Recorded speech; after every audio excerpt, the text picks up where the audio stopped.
Quenta Silmarillion, of the Sun and Moon and the hiding of Valinor. It is told that after the flight of Melkor, the Valar sat long unmoved upon their thrones in the Ring of Doom, but they were not idle, as Feyenoor declared in the folly of his heart. For the Valar may work many things with thought rather than with hands, and without voices, in silence, they may hold counsel one with another. Thus they held vigil in the night of Valinor, and their thought passed back beyond Ea and forth to the end, yet neither power nor wisdom assuaged their grief and the knowing of evil in the hour of its being. And they mourned not more for the death of the trees than for the marring of Feyenoor, of the works of Melkor, one of the most evil. For Feyenoor was made the mightiest in all parts of body and mind, in valor, in endurance, in beauty, in understanding, in skill, in strength, and in subtlety alike, of all the children of Ilúvatar, and a bright flame was in him. The works of wonder for the glory of Arda that he might otherwise have wrought, only Manwë might in some measure conceive. And it was told by the Vanya who held vigil with the Valar, that when the messengers declared to Manwë the answer of Feyenoor to his heralds, Manwë wept and bowed his head. But at that last word of Feyenoor, that at the least the Noldor should do deeds to live in song forever, he raised his head as one that hears a voice far off, and he said, "So shall it be. Dear bought those songs shall be accounted, and yet shall be well bought, for the price could be no other. Thus even as Eru spoke to us, shall beauty not before conceived be brought into Ea, and evil yet be good to have been." But Mando said, "And yet remain evil. To me shall Feyenoor come soon." But when at last the Valar learned the Noldor had indeed passed out of Aman and were come back into Middle-earth, they arose and began to set forth in deeds those counsels which they had taken in thought for the redress of the evils of Melkor. Then Manwë bade Yavanna and Nienna to put forth all their powers of growth and healing, and they put forth all their powers upon the trees. But the tears of Nienna availed not to heal their mortal wounds, and for a long while Yavanna sang alone in the shadows. Yet even as hope failed, and her song faltered, till Pelion bore at last upon a leafless bough one great flower of silver, and Laurelin a single fruit of gold. These Yavanna took, and then the trees died, and their lifeless stems stand yet in Valinor, a memorial of vanished joy.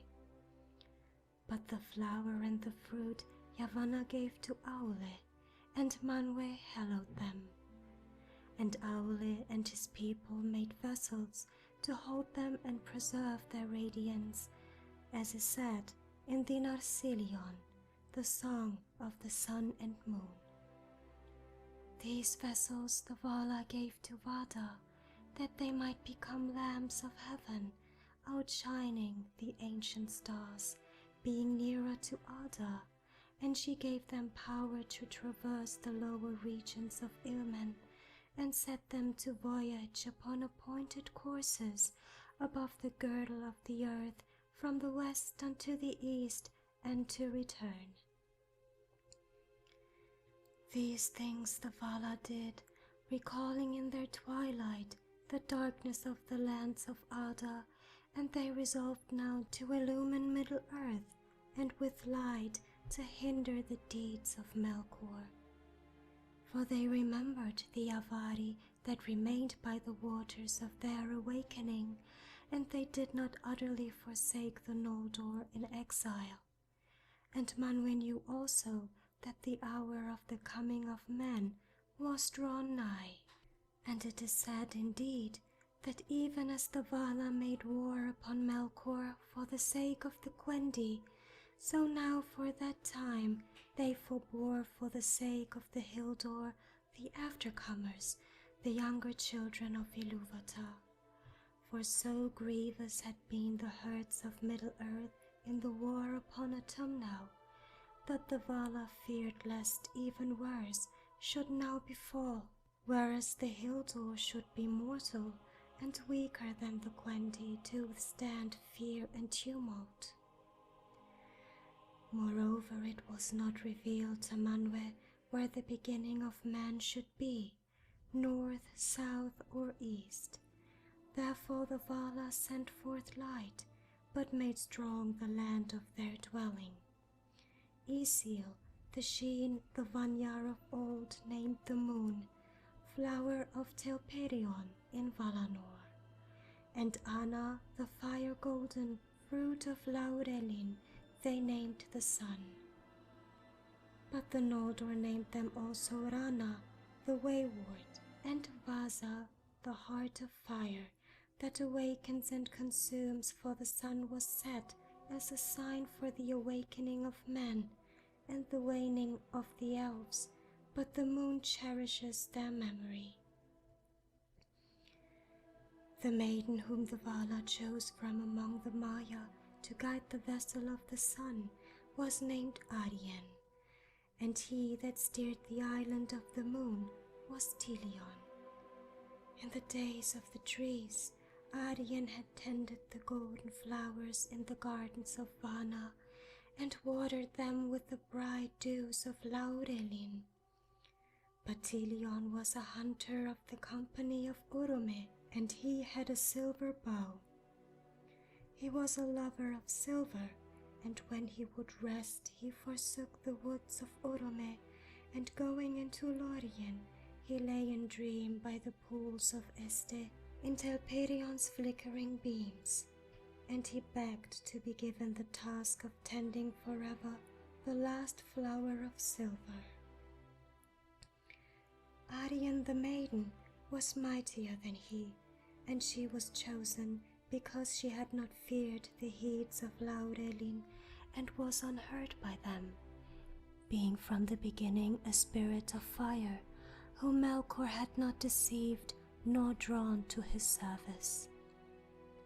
Too bright were the eyes of Arien for even the Eldar to look on, and leaving Valinor, she forsook the form and raiment which like the Valar she had worn there, and she was as a naked flame, terrible in the fullness of her splendor.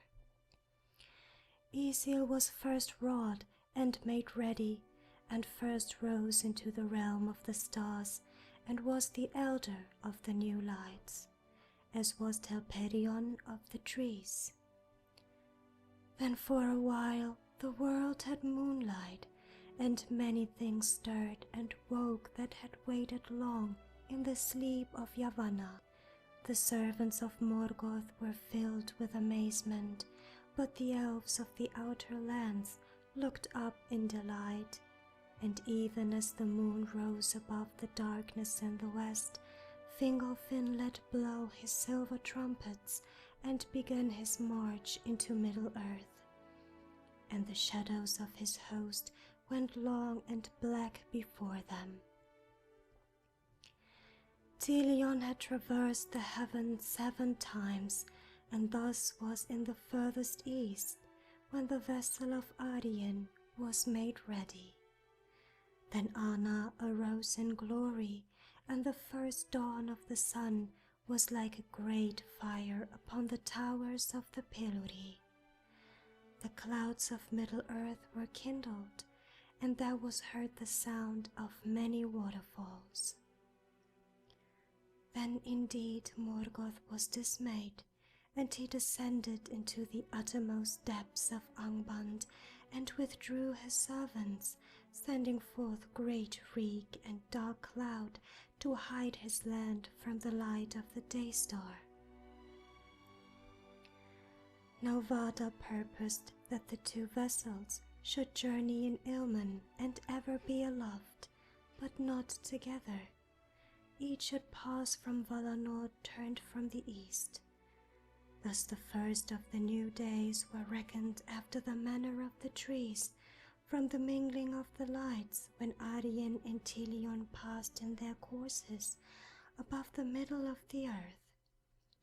But Tilion was wayward and uncertain in speed, and held not to his appointed path, and he sought to come near to Arien, being drawn by her splendor, though the flame of Anna scorched him, and the island of the moon was darkened. Because of the waywardness of Tilion, therefore, and yet more because of the prayers of Lorien and Este, who said that sleep and rest had been banished from the earth, and the stars were hidden, Vada changed her counsel, and allowed a time wherein the world should still have shadow and half-light. Anna rested therefore a while in Valinor, lying upon the cool bosom of the outer sea, and evening, the time of the descent and resting of the sun, was the hour of greatest light and joy in Aman. But soon the sun was drawn down by the servants of Ulmo, and went then in haste under the earth, and so came unseen to the east, and there mounted the heaven again, lest night be over long, and evil walk under the moon. But by Anna the waters of the outer sea were made hot and glowed with colored fire, and Valinor had light for a while after the passing of Arien. Yet as she journeyed under the earth and drew towards the east, the glow faded and Valinor was dim, and the Vala mourned then most for the death of Laurelin. At dawn the shadows of the mountains of defense lay heavy on the blessed realm. Vada commanded the moon to journey in like manner, and passing under earth to arise in the east, but only after the sun had descended from heaven. But Tilion went with uncertain pace, as yet he goes, and was still drawn towards Arien, as he shall ever be, so that often both may be seen above the earth together, or at times it will chance that he comes so nigh that his shadow cuts off her brightness, and there is a darkness amid the day. Therefore by the coming and going of Anna, the Vala reckoned the days thereafter until the change of the world.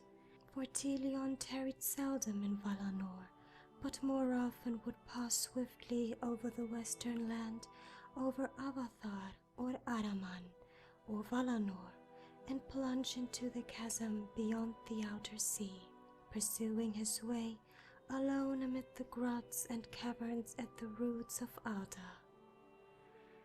There he would often wander long, and late would return. Still therefore, after the long night, the light of Valinor was greater and fairer than upon Middle-earth, for the sun rested there, and the lights of heaven drew nearer to earth in that region. But neither the sun nor the moon can recall the light that was of old, that came from the trees before they were touched by the poison of Ungoliant. That light lives now in the Silmarils alone. But Morgoth hated the new lights, and was for a while confounded by this unlooked-for stroke of the Vala. Then he assailed Tilion, sending spirits of shadow against him, and there was strife in Ilmen beneath the paths of the stars, but Tilion was victorious. And Aryan Morgoth feared with a great fear, but dared not come nigh her, having indeed no longer the power. For as he grew in malice and sent forth from himself the evil that he conceived in lies and creatures of wickedness, his might passed into them and was dispersed, and he himself became ever more bound to the earth, unwilling to issue from his dark strongholds. With shadow he hid himself and his servants from Aryan, the glance of whose eyes they could not long endure, and the lands near his dwelling were shrouded in fumes and great clouds. But seeing the assault upon Tilion, the Valar were in doubt, fearing what the malice and cunning of Morgoth might yet contrive against them. Being unwilling to make war upon him in Middle-earth, they remembered none the less the ruin of Almadin, and they resolved that the like should not befall Valinor. Therefore at that time they fortified their land anew, and they raised up the mountain walls of the Piluri to sheer and dreadful heights east, north, and south.